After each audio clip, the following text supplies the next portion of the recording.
जय Hind student. Are के Maurya commerce classes में आपका वेलकम है। मैं राजकुमार मौर्य।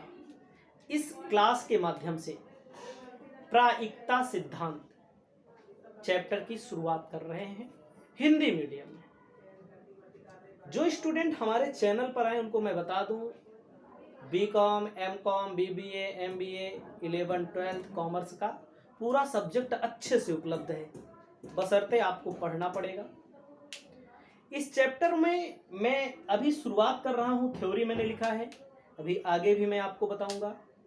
लाइन से पढ़ना होगा तभी इस चैप्टर को पढ़िएगा, अन्यथा इस वीडियो को आप मत देखिएगा, क्योंकि ये चैप्टर ऐसा है जिसमें आपको टेक्निकल नॉलेज दिया जाएगा, सवाल आगे बताई जाएगी। जब तक थ्योरी नहीं कंप्लीट होगी तब तक सवाल नहीं आएगी।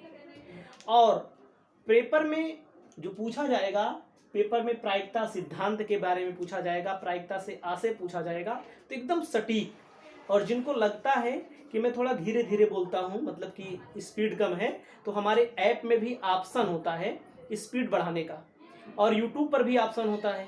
बहुत सारे लोग कहते हैं कि आप धीरे धीरे पढ़ाते हैं, तो अपना ज्ञान हमें मत दीजिएगा। आप एक काम करिएगा, अपनी स्पीड को बढ़ा लीजिएगा यूट्यूब के माध्यम से या ऐप के माध्यम से, ठीक है।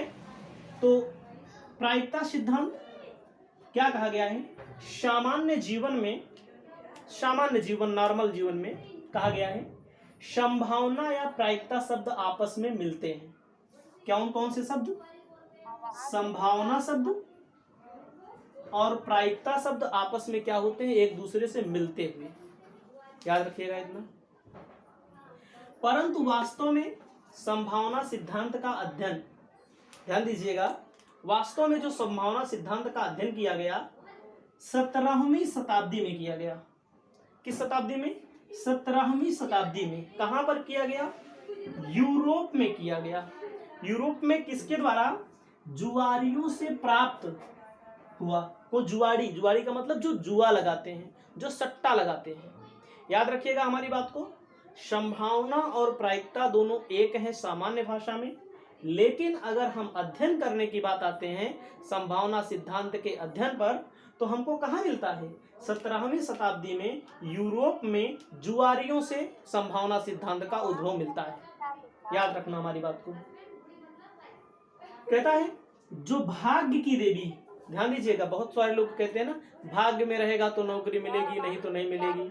भाग्य में रहेगा तो, बहुत सारे लोग कहते हैं भाग्य में, जब तक आदमी मेहनत नहीं करेगा, अवसर को नहीं तलाशेगा, तब तक ना तो नौकरी मिलेगी ना तो कोई रोजगार मिलेगा। हम वीडियो ना बनाएं और यूट्यूब पर ना डालें तो लोग हमको कैसे जानेंगे, लोग हमारे यहाँ पढ़ेंगे कैसे? तो याद रखना हमारी बात को। इसमें क्या बोला गया है? 17वीं शताब्दी में यूरोप में जुआरियों से प्राप्त हुआ, जो क्या मानते थे? भाग्य की देवी। अंधविश्वास से निराश होकर, भाई लोग क्या मानते हैं? भाग्य में रहेगा। अरे कर्म करोगे तब भाग्य में आएगा कि बिना कर्म करे, बिना कॉपी में लिखे पेपर में नंबर थोड़ी मिल जाएगा? अंधविश्वास से थोड़ी नंबर मिल जाएगा कि कॉपी में क्या बोलते हैं, राम नाम लिख दो, ठीक है, राम नाम लिख के चले आओ, और अंधविश्वास से आपको नंबर थोड़ी मिल जाएगा। तो याद रखना हमारी बात को। तो राम का नाम लिख दो या कोई और लिख दो, कोई प्रवचन लिख दो, कोई मंत्र लिख दो, तो कुछ चीजें होती हैं अंधविश्वास होती हैं, लोगों को मानते हैं, हम भी मानते हैं, सबको मानते हैं, लेकिन आपको काम तो करना पड़ेगा ना। तो राम थोड़ी कहें कि आप हमारा नाम लिख दीजिएगा कि और आपको नंबर ज़्यादा मिल जाएगा और आप आगे ज़्यादा बढ़ जाएंगे। वो कहते हैं, उन्होंने क्या बताया है, रामायण देखोगे तो उन्होंने कर्म बताया है, ठीक है, कर्म किए हैं। तो इसमें क्या होता है? तो अंधविश्वास नहीं मानना है, भाग्य की देवी को यहाँ पर नहीं माना जाएगा। ये लोग निराश हो गए थे, अंधविश्वास मानते थे, टुटका करते थे, लोग टुटका नहीं कर देते, तो ये लोग निराश हो गए थे। इन्होंने क्या किया? निराश होने के बाद जीतने के लिए तकनीकी अवसर खोजा। इन्होंने तकनीकी अवसरों को खोजने के लिए गणितज्ञों की सहायता ली इन लोगों ने। याद रखिएगा, गणितज्ञों की सहायता ली। इन समस्याओं के समाधान के लिए किसकी सहायता लेते थे? गणितज्ञों की सहायता लेते थे। गणितज्ञ उस समय कौन कौन से उपलब्ध थे? गैलीलियो, पास्कल, फॉर्मेट, कार्देनो, कॉमा लगा लीजिएगा, कार्देनो आदि। ये लोग क्या करते थे? ये लोग गणितज्ञ थे, ये लोग इस समस्या का समाधान करते थे। तो अवसरों की समस्याओं को सुलझाने के लिए जो गणितज्ञों द्वारा अध्ययन किया गया उसका नाम क्या दिया गया? अवसरों की समस्याओं को सुलझाने के लिए जो जो नियम आया, जो थ्योरी आई, उसको क्या बोला जाता है? संभावना। संभावना का मतलब होता है, जैसे आप देखो क्रिकेट खेलते होंगे, हेड आएगा कि टेल आएगा। ताश की पत्ती खेलते होंगे, सब ताश वगैरह सब इसमें लगेगा। ताश की पत्ती खेलते होंगे, ताश की पत्ती में क्या आएगा? नहीला आएगा कि दहीला आएगा कि ईंट आएगा कि बादशाह आएगा कि बेगम आएगा कि इक्का आएगा। सब संभावना होती है, भाग्य नहीं होता इसमें, सबकी संभावनाएं होती हैं। तो इतना आप अपनी कॉपी में लिख लीजिए। आगे आप बता रहे हैं 18वीं शताब्दी में क्या होता है, आपको ध्यान देना है। आगे मैंने लिख दिया है 18वीं शताब्दी में क्या होता है। 18वीं शताब्दी में अंतिम भाग 19वीं शताब्दी में संभावना सिद्धांत का शास्त्रीय रुचि का विषय बन गया। जो संभावना होती है, जैसे देखो जिन जाते होंगे शास्त्री, जो बड़े शास्त्री हैं, जो विचारते हैं, जो भविष्य देखते हैं, वो लोग सांख्यिकी पढ़े रहते हैं। ऐसे ओझा सोखा नहीं इसे फूंक दे, मंत्र वाला नहीं। जो पढ़े लिखे लोग हैं उनकी बातें जो होती हैं अक्सर सच साबित होती हैं। वो अपने पढ़े लिखे के हिसाब से, कुछ संभावनाओं के हिसाब से अपनी बात को रखते हैं, अपने विचार को रखते हैं। तो हम समझिएगा 19वीं शताब्दी में क्या बन गया? संभावना सिद्धांत शास्त्रीय रुचि का विषय बन गया। शास्त्रीय मतलब जो शास्त्र पढ़े होते हैं, ठीक है, जो विचारते हैं, जो भविष्यवाणी करते हैं बड़े स्तर पर, मतलब होता है जिनकी अपनी ख्याति है, अपनी गुडविल है। अभी हम देख रहे थे तो एक हैं, आजकल यूट्यूब चैनल चल ही रहा है, जब हम वीडियो बना रहे हैं तभी एक शास्त्री हैं, उन्होंने बताया था कि बीजेपी की जो सरकार है उसके बुरे दिन चलने वाले हैं। तो वास्तव में उसके बुरे दिन चल रहे हैं, क्योंकि ना राज्यों के अंदर, राज्यों में जो सरकारें आई होंगी, चुनाव जो अभी एमपी में होगा, छत्तीसगढ़ में चुनाव होगा, राजस्थान में चुनाव होगा और एक जगह और होगा, अभी कर्नाटक तो हो गया है। तो बहरहाल जो लोग वीडियो देखे रहेंगे वो लोग तो समझ पाएंगे। उन्होंने कहा इनके मतलब लक्षण बुरे चल रहे हैं। अब भविष्यवाणी क्या सही होती है वो हम नहीं कह सकते, लेकिन ये लोग संभावनाओं के हिसाब से बात करते हैं। ऐसा नहीं कि भैया तुम जीत जाओगे। कोई ऐसा प्रधानी का चुनाव हो रहा है, कोई ऐसा कैटेगरी का है जिसको 10 वोट मिलने के चांस नहीं है, आशीर्वाद दे रहे हैं जीत जाओगे।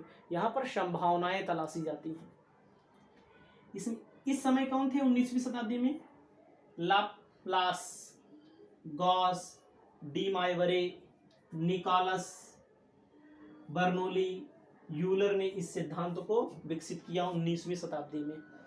तो विकसित अकेले नहीं किया, इसका प्रयोग किया जाता है कर संरचनाओं में। कर वित्तीय, कर वित्तीय का मतलब होता है जो सरकार होती है, सरकार को कितना टैक्स के माध्यम से पैसा मिलेगा, ठीक है। यहाँ पर भी क्या किया जाता है? संभावना तलाशी जाती है, इसी के आधार पे बजट तैयार किया जाता है। स्वास्थ्य क्या होगा लोगों का, कितने लोग मरेंगे, कितने लोग जिएंगे, यहाँ पर भी क्या होता है? अध्ययन किया जाता है, तलाशा जाता है अवसर। आर्थिक, व्यावसायिक, राजनीतिक, व्यवसाय में हमारा व्यवसाय कैसे होने वाला है भविष्य में, राजनीति में ना, सैनिक क्षेत्रों में समस्याओं को किससे हल किया जाता है? प्रायिकता सिद्धांत के माध्यम से हल किया जाता है।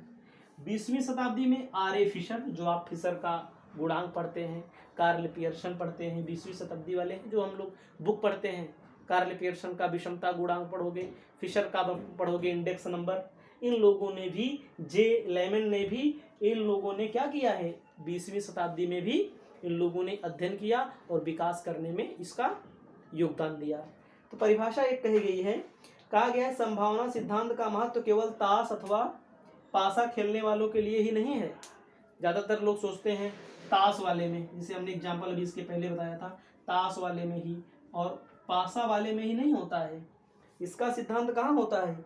इसका सिद्धांत होता है उन कार्यशील व्यक्तियों, उद्योगों, सेना नायकों, अध्यक्षों, मतलब कि हर जगह है जहाँ पर अवसर होते हैं, जहाँ पर अवसरों की खोज की जाती है, जहाँ पर जोखिम होती है। व्यवसाय में होता है, राजनीति में होता है, सेना में होता है, आर्थिक जो भी क्रियाएं होती हैं वहाँ पर इसका प्रयोग किया जाता है। याद रखिएगा, कहा गया है प्रायिकता या संभावना सिद्धांत का प्रयोग उन क्षेत्रों में अधिक होता है जहाँ क्या होती है, अनिश्चितता जहाँ होती है वहाँ पर ज़्यादा होता है। तो याद रखिएगा, इसको अपनी कॉपी में इतना लिख लीजिएगा।